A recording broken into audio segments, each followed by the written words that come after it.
15세기 대항해 시대를 연 포르투갈과 무력으로 신대륙을 정복한 스페인은 아시아와 아메리카 신대륙을 발판으로 엄청난 부를 축적하는 데에 성공합니다. 이후 영국과 네덜란드, 프랑스도 스페인과 포르투갈의 해상 패권에 도전하는데요. 후발주자인 세 나라 중에서 가장 먼저 두각을 나타낸 네덜란드는 민간 주도 회사라는 독특한 형태로 세계에 진출했는데 바로 유럽 제국주의의 상징이라 할 수 있는 동인도 회사입니다. 스페인이 신대륙에서 아즈텍과 잉카 제국을 무력으로 무너뜨리고 지배체제를 구축한 것과 비교하면 영국이나 네덜란드 그리고 프랑스 같은 나라가 동인도 회사를 통해 아시아의 식민 지배체제 기반을 만들어간 것은 특이하다고 할 수 있는데요. 사실 중세 유럽보다 선진 문물에 앞선 중국이나 인도 그리고 중동 아랍 국가들은 이미 기존 사회 질서가 탄탄하게 유지되고 있어 유럽 국가들이 쉽게 무력으로 지배할 수 없었죠. 따라서 무역 거점을 먼저 확보하고 그곳을 중심으로 상호 교역을 확대해 나가는 것이 현실적인 방안이었는데요. 이 무역회사들은 오늘날 상상하기 어려운 조직이었습니다. 현대 개념의 회사와는 달리 민간 자본을 주축으로 해외 식민지의 독자적인 영토와 군대를 가지고 있는 준국가 형태를 띠고 있었기 때문인데요. 상대 국가를 무역 관계로 방심시킨 후 억지구실을 붙여 무력으로 통째로 집어삼켜버리는 제국주의 방식에 바로 동인도 회사가 최선봉에 있었습니다. 예로부터 유럽 사회는 향신료의 열광에 있었죠. 지금까지 소금간으로만 먹다가 후추가 뿌려진 고기 맛은 유럽인들을 순식간에 매료시켰고 맛뿐만 아니라 냉장고와 같은 현대적인 음식 보관 기술이 없었던 시절 보존 역할까지 톡톡히 해내는 최고의 상품이었는데요. 상하지 않은 음식을 가려먹는 건강법은 예나 지금이나 변함없었습니다. 특히 유럽 각지에서 성행했던 전염병으로부터도 개인을 지키는 일 또한 중요했는데요. 당시 의학 수준으로는 전염병에 걸리는 순간 살아남기가 몹시 어려운 시절이었죠. 게다가 잘못된 의학 지식 또한 향신료에 대한 수요를 부채질하는 요인이 되었는데요. 일부 지역에서는 향신료가 마치 만병통치약인 것처럼 소문이 돌기 시작했는데 이는 사람들의 소유욕에 불이 지펴지면서 4대 향신료라 불리는 후추, 계피, 정향, 육두구 등의 가격은 부르는 게 값일 정도였다고 합니다. 육두구는 황금 한 줌으로 바꾸었다는 이야기가 있을 정도로 고가에 거래되기도 하고 후추는 지역에 따라 화폐로도 통용되어 세금 납부나 뇌물수수에 이용되기도 했는데요. 유럽 왕실이나 귀족들 사이에서는 자신들의 부와 힘을 과시하는 최상의 사치품의 상징으로 활용되었고 이러한 사회 분위기는 후추를 목숨 걸고서라도 동남아시아에서 가져와 일확천금을 노리는 상인들의 등장 배경이 되었죠. 원래 향신료 무역은 동남아시아에서 이슬람권으로 넘어와 주로 베네치아 상인들이 지중해나 홍해를 통해 전 유럽으로 공급했는데 그 중간 무역을 베네치아 상인들이 독점하다시피 해 어마어마한 돈을 벌어들였죠. 그러나 독점 무역으로 인기 있는 향신료의 양이 항상 부족한 탓에 가격은 매우 고가였고 오스만 제국이 향신료에 막대한 세금을 부과하면서 유럽은 향신료 구입이 더욱 어려워집니다. 이러한 위기 상황을 타파하기 위해서 유럽 각국, 특히 유럽의 변방으로 알려진 포르투갈과 스페인이 향신료를 찾아 인도로 향하는 신항로 개척에 착수하게 되죠.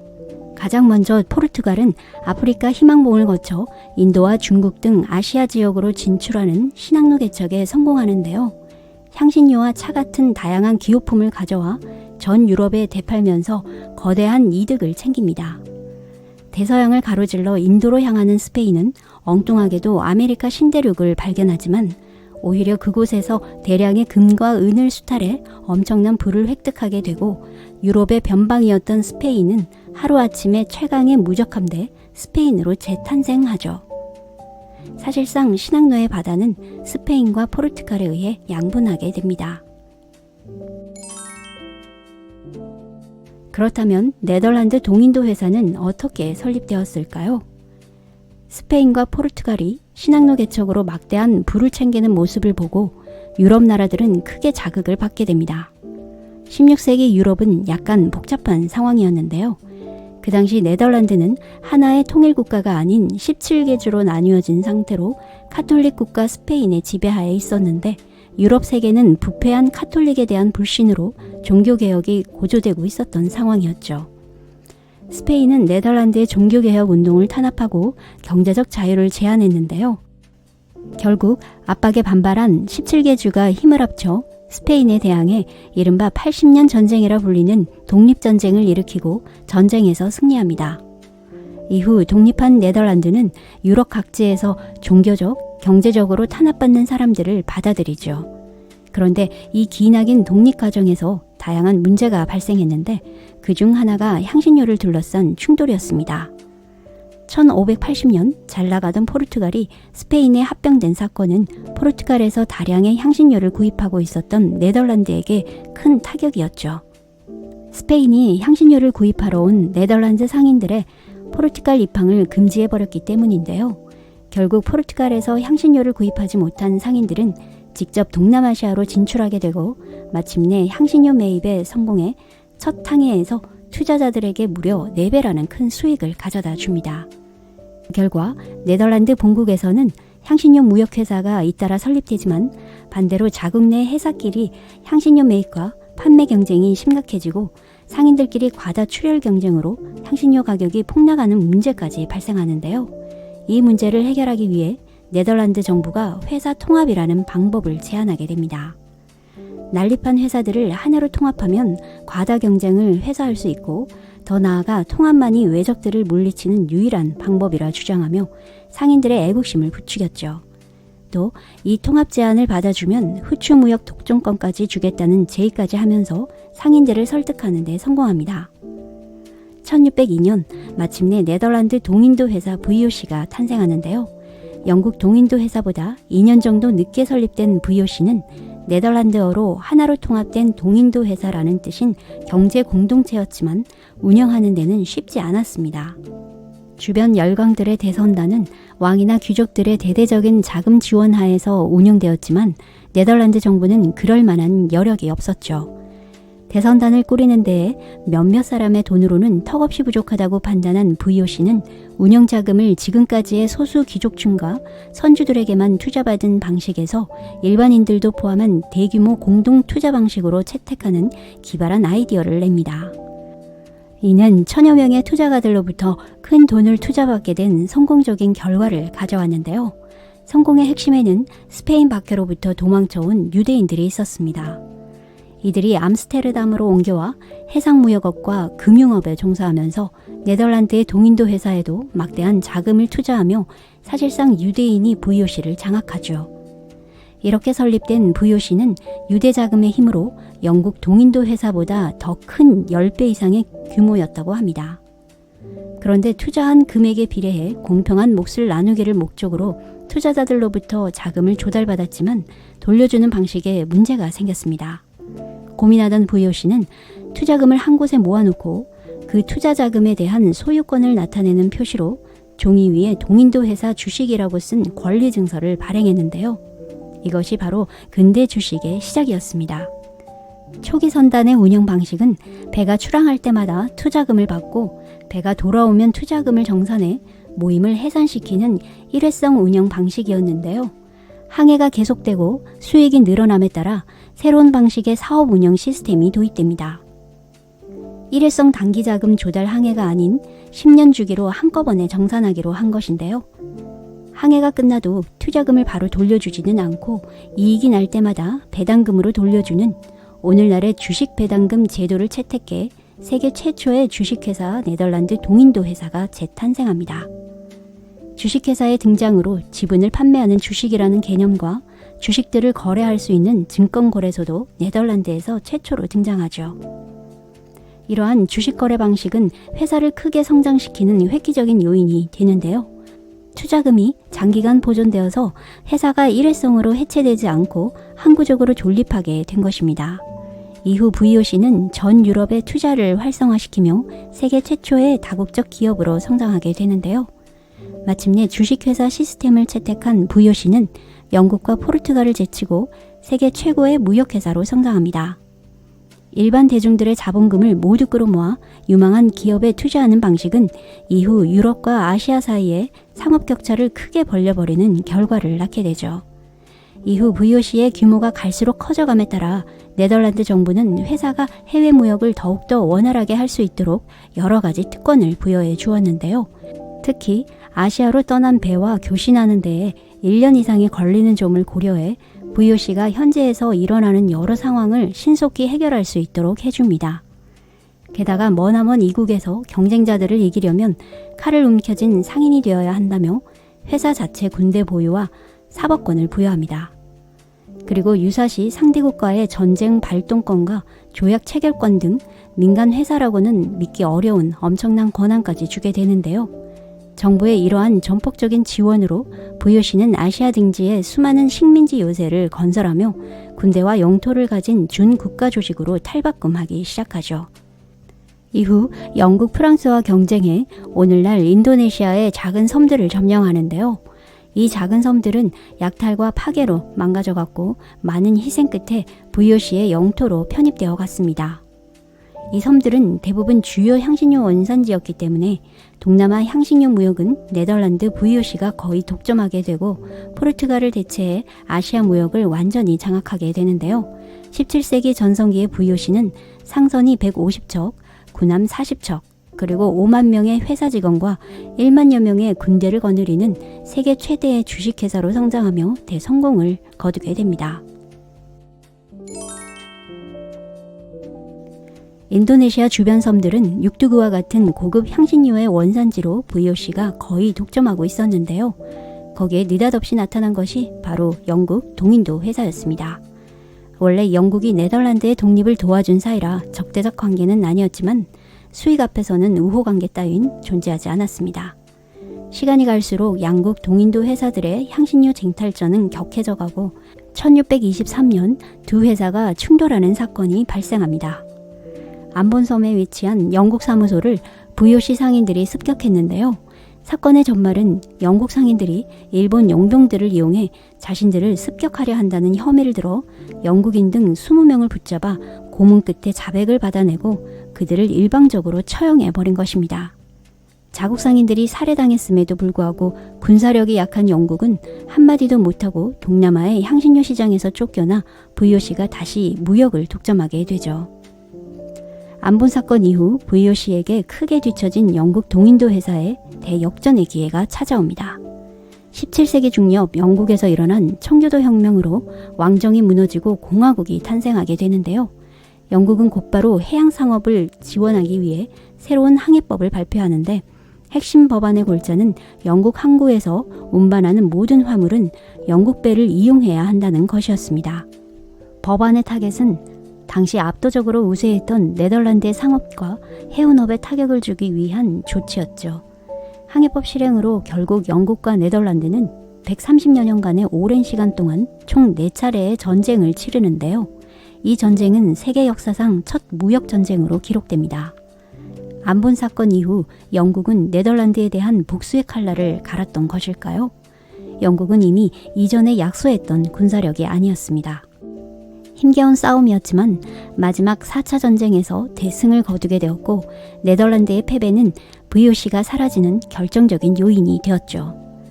18세기 아메리카 신대륙에서도 대량의 향신료와 설탕 등이 유입되면서 향신료 수익은 크게 폭락하게 되고 VOC의 마지막 희망마저 사라져 버립니다.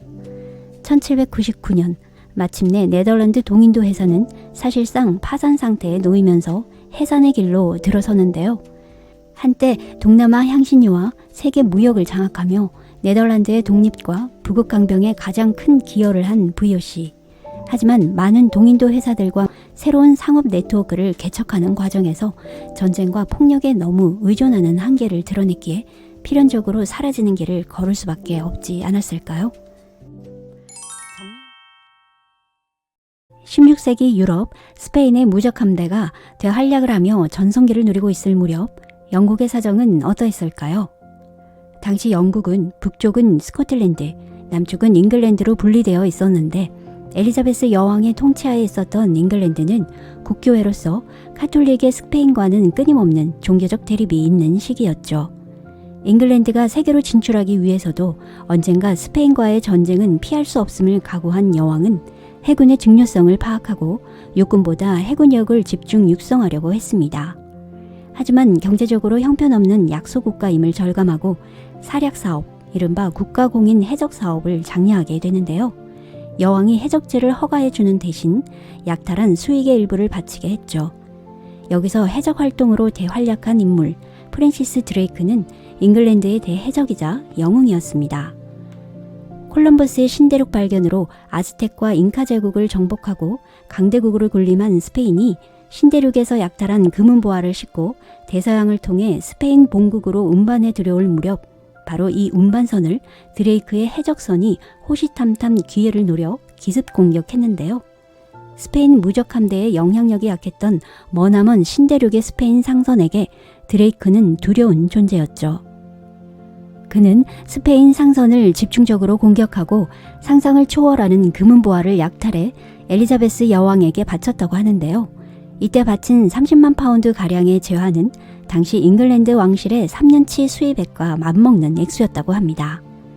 스페인은 자국의 상선을 약탈한 드레이크의 처벌을 강력하게 요구했지만 여왕은 스페인의 요구를 무시하고 오히려 드레이크 처우를 개선해 주었죠. 귀족 자기와 훈장을 수여해주고 잉글랜드 해군까지 지원해 해적 사업을 노골적으로 서포트해 주는데 이와 같은 엘리자베스 여왕의 태도에 스페인은 어처구니 없었고 양국 간의 외교적 갈등은 스페인과 잉글랜드 간의 칼레 해전으로 이어지게 되면서 드레이크는 해군 제독으로 임명됩니다.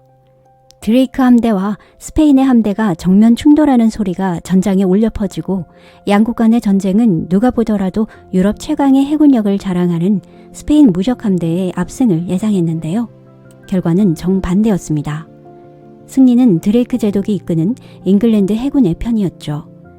드레이크는 화공으로 스페인 무적 함대를 모조리 불태워버리는 눈부신 활약으로 마침내 잉글랜드는 전쟁의 대승으로 오랫동안 꿈꾸던 세계 바다로 진출하게 됩니다.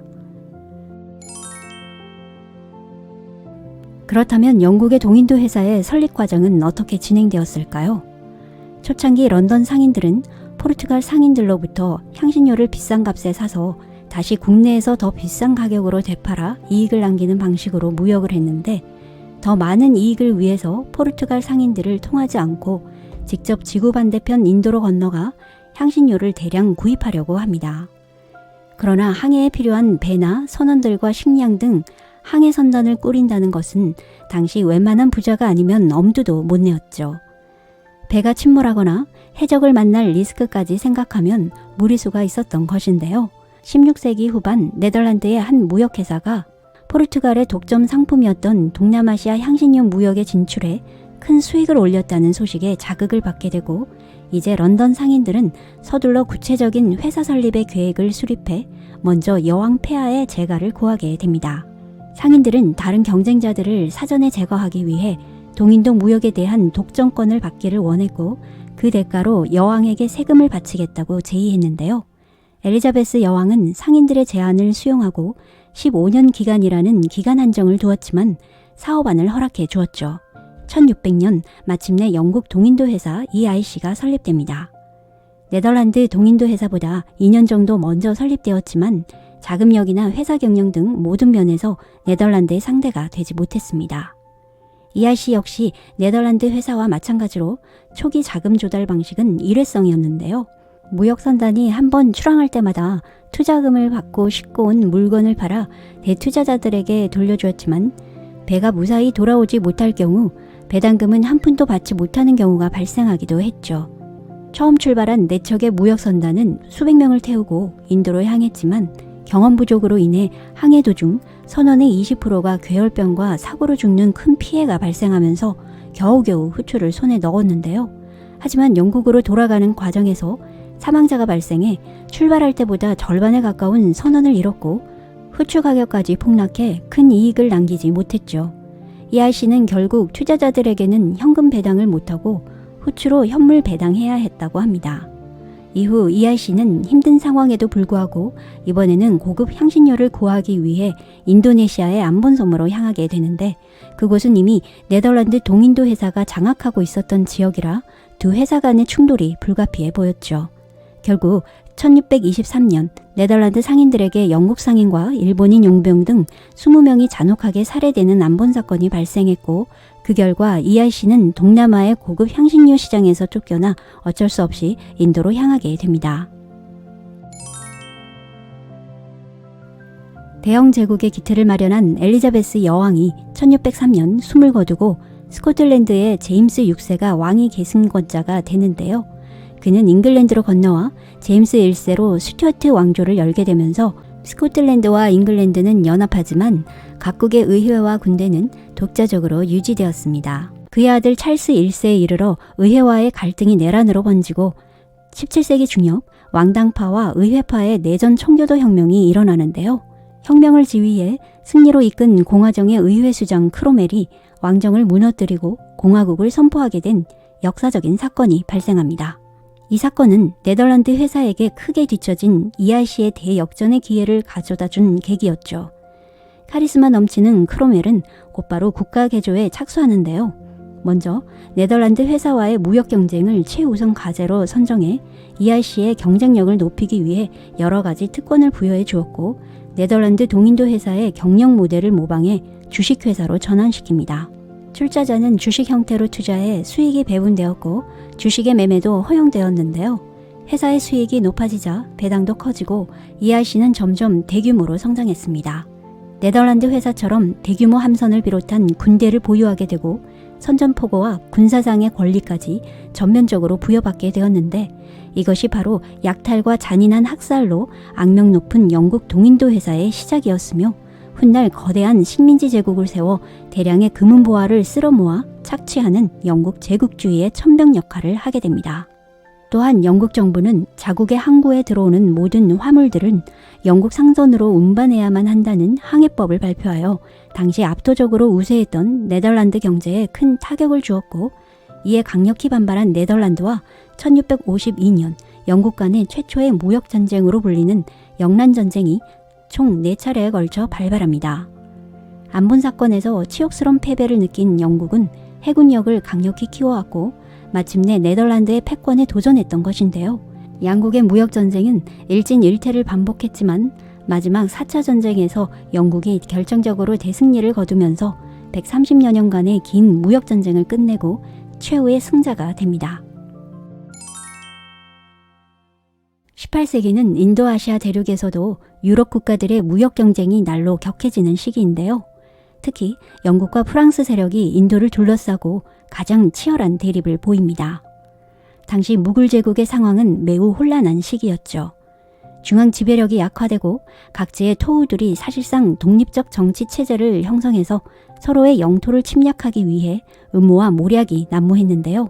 이 시기를 틈타 각 지역의 토우들은 유럽 국가들의 힘을 빌려 영토를 확장시키고 또 유럽 국가들은 자신들의 세력을 넓히기 위해 토우들을 역이용하기도 했죠. 이때 ERC는 무굴 제국으로부터 운송이 편리한 교통 요충지인 벵골만의 콜카타 지역에 대한 통치권을 차지하고 무역기지로 삼았는데요. 인도에서 생산되는 쌀이나 중국에서 생산되는 차와 비단들이 이곳을 중간지로 영국 본토로 운송되었던 덕분에 커다란 부를 획득했죠. 하지만 그 반면에 인도인들의 삶은 형편없었는데요. 벵골만의 기근이 불어와 수천만 명이 굶어 죽게 되면서 영국인에 대한 반발감이 커져가는 와중에 ERC는 벵골만 콜카타를 아예 군사기지로 만들어 버립니다. ERC 군사력이 확장되어지면서 이미 인도에서 우위를 점하고 있던 프랑스와 갈등 분위기가 고조되는데요. 결국 1757년 영국과 프랑스는 인도를 독점하기 위해 플라시에서 결전이 벌어집니다. 벵골 지역의 토우국과 손을 잡은 프랑스는 숫자적으로 압도적이었지만 어이없게도 영국 측에 매수된 벵골군 부하장수가 자진 후퇴하는 변수가 생기면서 참패를 당하게 되죠. ERC 세력 확대를 우려한 무굴 제국과 지방 토우국들이 반발해 공격했지만 결과적으로 패배하면서 인도에서는 ERC에 대항할 세력은 사실상 사라지게 되는데 이 플라시 전투는 인도 대륙이 영국으로 넘어간 결정적인 계기가 된 전투이기도 했죠.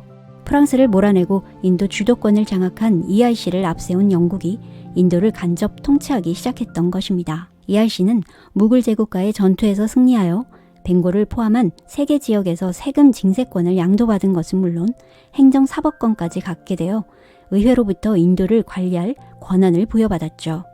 그리고 지금까지 무역으로 벌어들이던 이익보다 비교도 안 되는 막대한 이익을 얻게 되는데요. 새 지역의 징세권을 얻어거둔 연간 세수로 한 해 회사 매출액이 나온 것은 미천없이 세금만 징수해도 돈이 되었습니다. 결국 회사는 군대가 수익을 창출하는 사실을 알고 2만여 명의 병력을 최대 28만여 명까지 증가시켜 새 영토를 얻어 세금을 걷고 또 다른 영토를 늘려나가며 무역이라는 본업을 잊은 채 정복전쟁에 매진하게 됐죠. 힘들게 노동하지 않고도 약탈로 쉽게 수입을 챙겼는데 이후 100여 년 동안 잔인한 약탈자로 둔갑해 군대를 동원하고 인도 각지를 점령했고 저항하는 인도인들을 잔혹하게 진압했죠.